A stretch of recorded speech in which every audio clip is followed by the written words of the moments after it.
a flying menace. Good Lord. An alien swarm. A projectile fish threatening our ecosystem.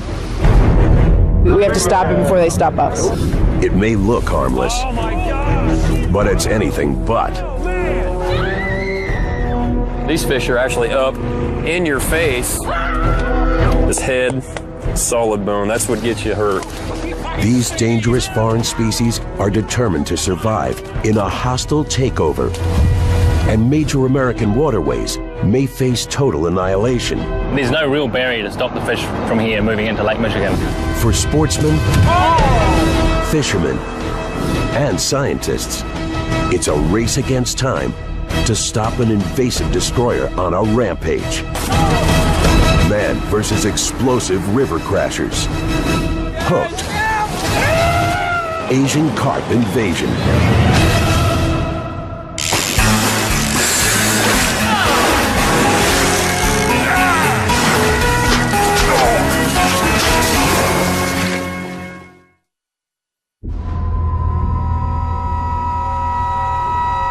Unwelcome foreign intruders, originally introduced by human hands. Escaped invasive species can turn a native ecosystem into an environmental catastrophe. Years ago, a fish called the Asian carp was brought to American waters to solve a problem. But the big, hungry, and very prolific fish soon became a major problem itself. Today, the U.S. faces one of the most alarming aliens ever. It's already here, threatening to decimate one of the Earth's largest waterways, the Mississippi River Basin. And now, these ecosystem invaders are headed towards an even more dangerous territory, the Great Lakes. Species is rapidly approaching Lake Michigan. Ravenous, fast breeding. If these alien species colonize the biggest freshwater system in America, they could cause devastation. They've invaded nearly every waterway. Now they threaten the Great Lakes and its $7 billion industry. As research teams race against time, one of the 21st century's most frightening environmental questions may be contained in a few samples of water. And the trouble is we keep pushing the limits and we keep finding carp. The intruder, a fish with a nasty habit. When threatened, it launches like a flying projectile. Can it be stopped? And where is it headed next? They've took it over. They're not taking it over. They've took it over. And that has some experts extremely concerned. It's America versus Asian carp.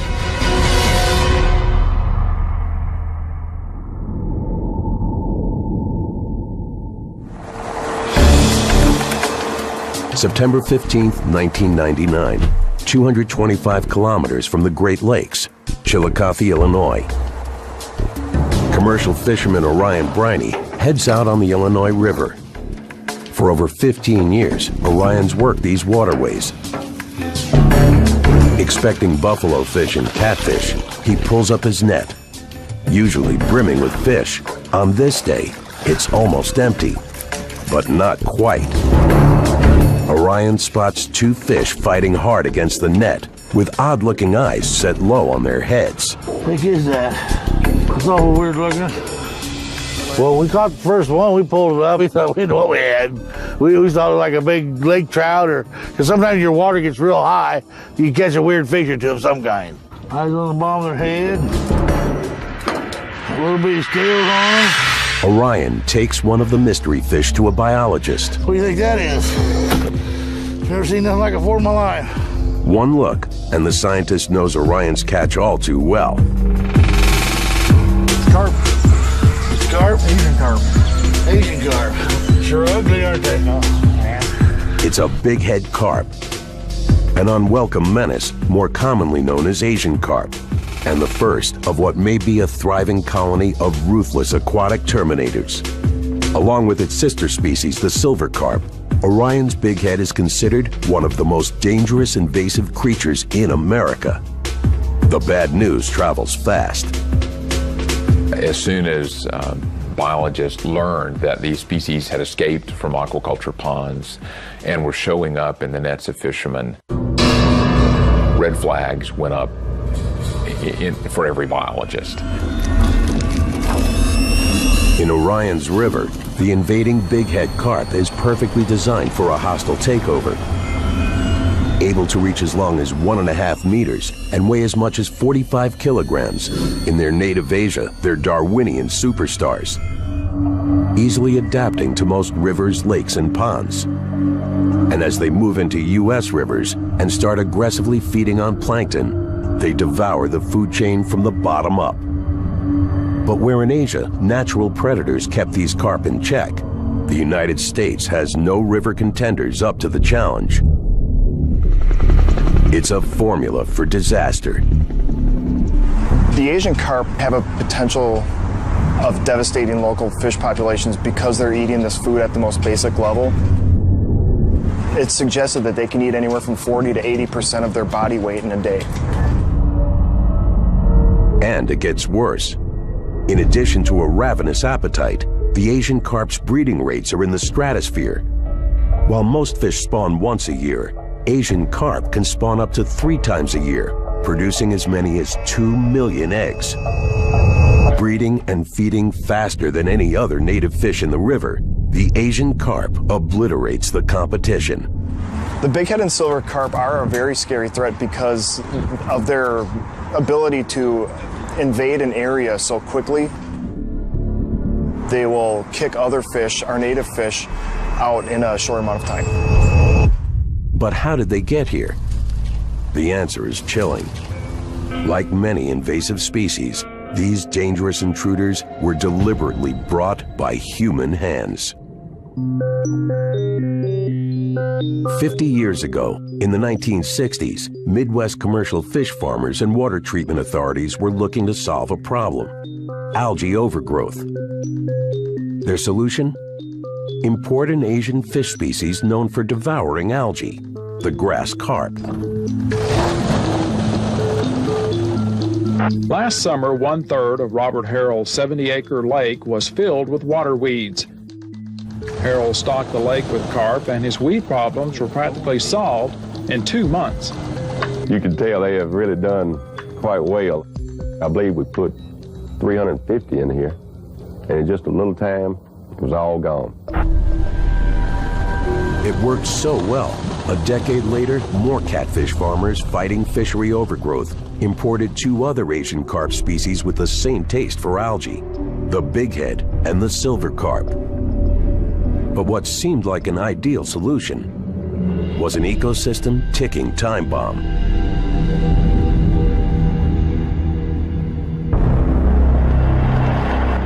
Summer 1993.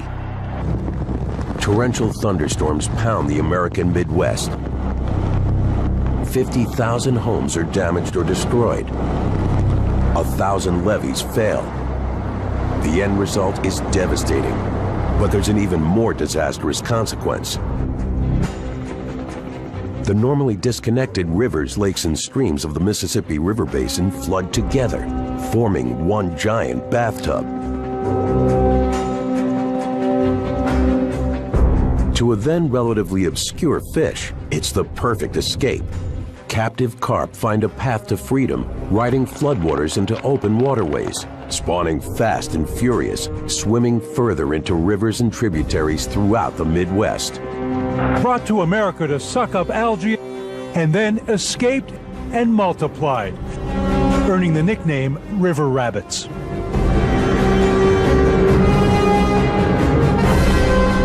An unnatural disaster had begun.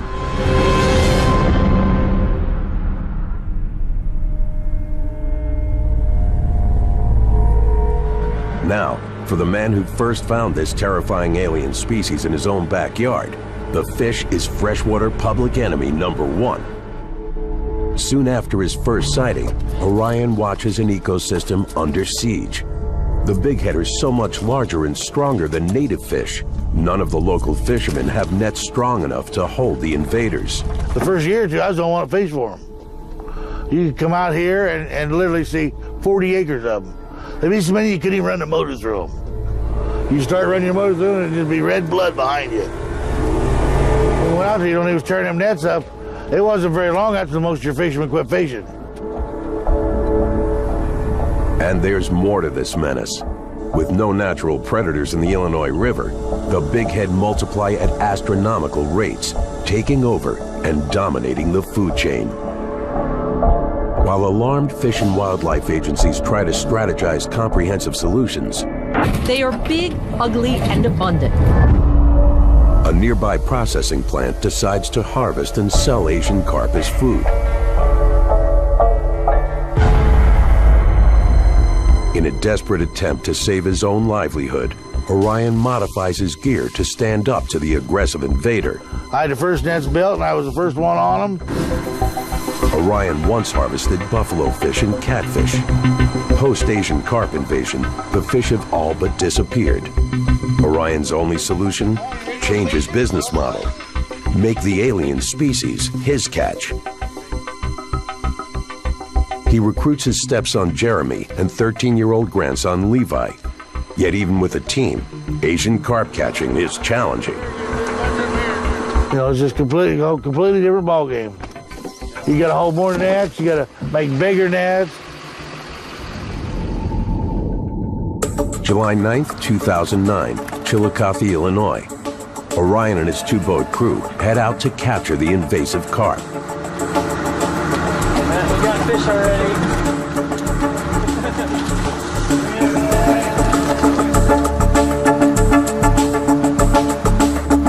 He reads the water, looking for signs of a pack of bighead below. The goal, net as many of this marauding threat as fast as possible. Orion knows these fish spook easily. They fly into the air at the first sign of noise and commotion, a fight-or-flight stress response that can dangerously injure fishermen.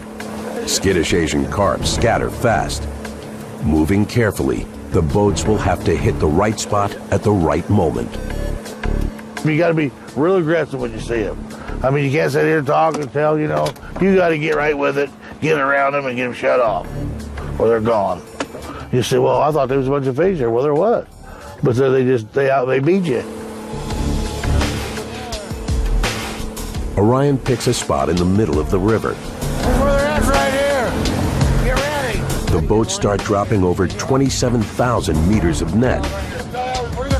Spreading out, they make their way towards shore, covering the river's entire width. But now, Orion's crew tries to gather the carp using one of the most primitive fishing techniques on Earth, noise.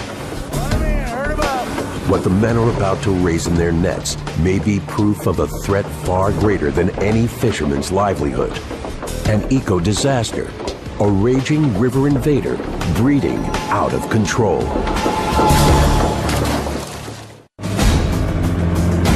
Chillicothe, Illinois, 225 kilometers from the Great Lakes. Fisherman Orion Briney and his team are on the hunt for an invasive Asian carp menace, the bighead. Now, with nets strategically placed across the width of the Illinois River, it's time to raise hell, literally. To herd the fish towards them, the crew stomps and bangs the boat's aluminum hulls. Beneath the waters, the distressed fish pick up the vibrations through organs that run along their sides, called neuromasts. Interpreting the vibrations as a predator on the hunt, fleeing bigheads swim straight for the nets. They're very smart. Once they hear a noise, they're taking off. We run back and forth and try to bring them into a big school and herd them down, force them into the net. Meter by meter, Orion's crew pulls up bursting nets.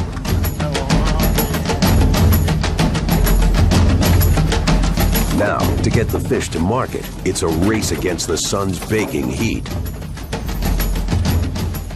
How we doing up here? How many we got left? A fish this size will hurt you. Fish this size would probably put you in the hospital if you was going up the river and break something, you know, or even